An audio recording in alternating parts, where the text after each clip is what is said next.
How many of you, growing up, had an imaginary friend? Just signify by raising your hand. Okay, great. So keep your hands up if your imaginary friend committed suicide. Just me, huh? Well, let me tell you about my imaginary friend, Charlie. Charlie was very significant in my childhood. He and I did everything together, and he was absolutely adorable. You know, let me just show you a picture of Charlie and me at Christmas time.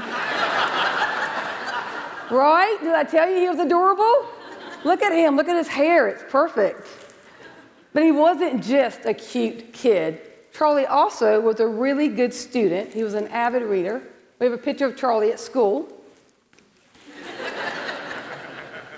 While I'm able to laugh today at my thought process as a child, the manner in which I constructed for Charlie to leave me is a clear reflection of how much shame had eroded my young life. Within 3 years of Charlie leaving me, I became a daily drinker. At the age of 11, I experienced my first drunk and my first blackout, and I absolutely fell in love with alcohol. Just 4 years later, at the age of 15, while intoxicated, I fell off a 2-story building. The doctors told my father that I probably would not live, and if I did, I would be paralyzed. I eventually walked out of that hospital, and within days, I had a drink in my hand. At the age of 22, while incredibly inebriated, I physically beat my best friend so badly that she required hospitalization. My life was riddled with shame. And then, on April 8, 1995, I came to in a hospital bed. Someone had placed me in a medical detox unit, and on that day, my battle with alcoholism ended, and my journey to understand shame began. Currently, I've been sober for 22 years.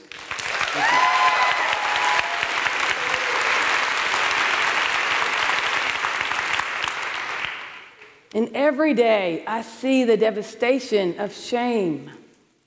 But I get to teach the advantage of facing it.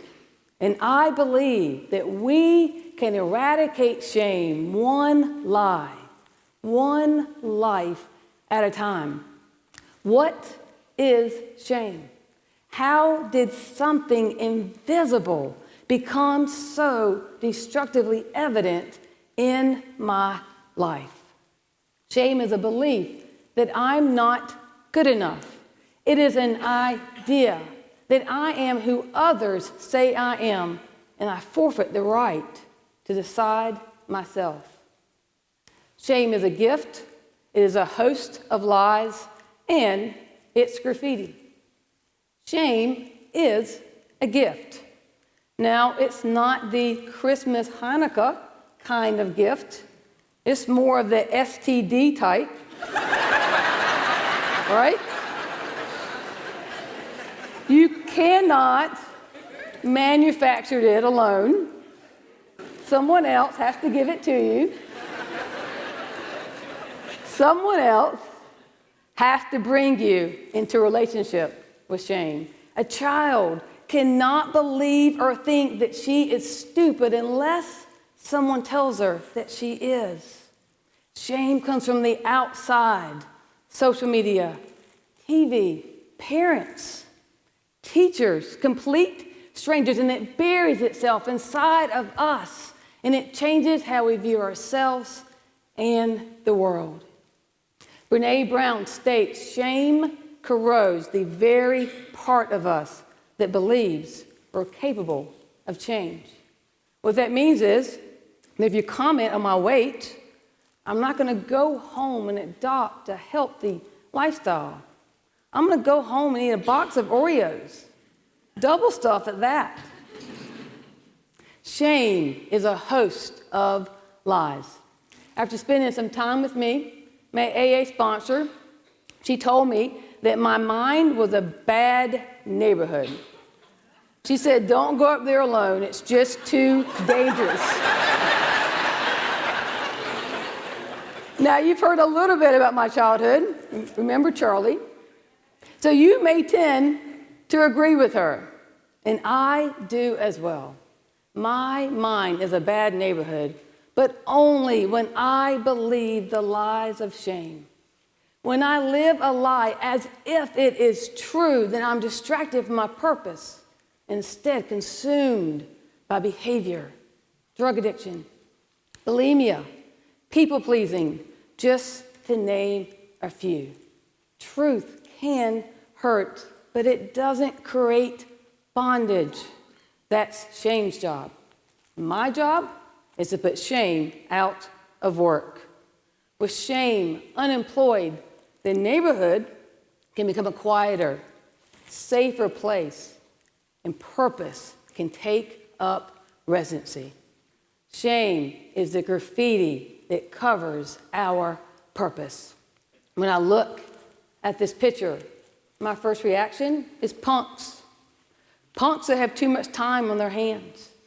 But if you took this exact piece and you placed it in the museum, I would automatically think that it's brilliant art. That's the power of shame. It changes perception.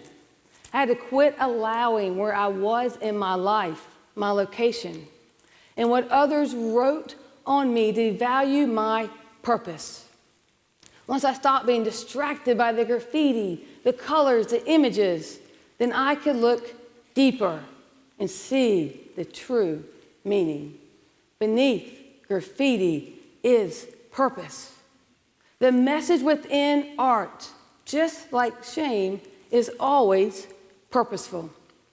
The very thing that I was running from through the use of alcohol, the graffiti written on me in the middle school hallways, the experience that I put so much effort into covering up through behavior, those very things, when treated differently, propelled me to a new platform.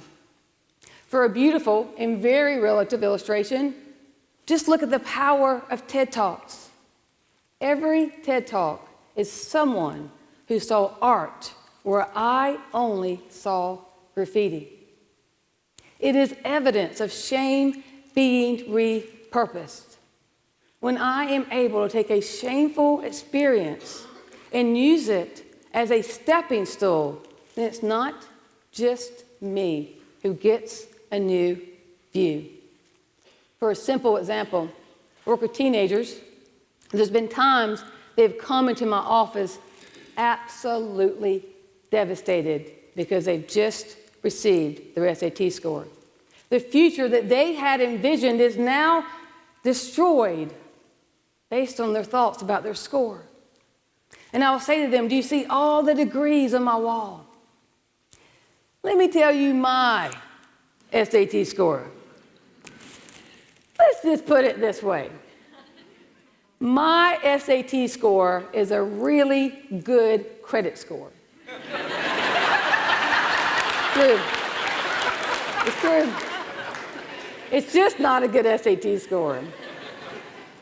But because I no longer have shame around that number, I'm able to share honestly with them, and their shame is replaced with empathy and compassion. Once I realized that shame isn't mine, it belongs to someone else, and I refused to partner with the lies, then I could look at shame like graffiti that contained a message that led me to a renewed purpose. Shame repurposed allows any of us to start a program, run a 5K, write a book, or be that friend that's a vessel of empathy and compassion. Shame can be the graffiti that covers our purpose, but it can also be the message that influences change in this world, a world that even Charlie could live in. Thank you.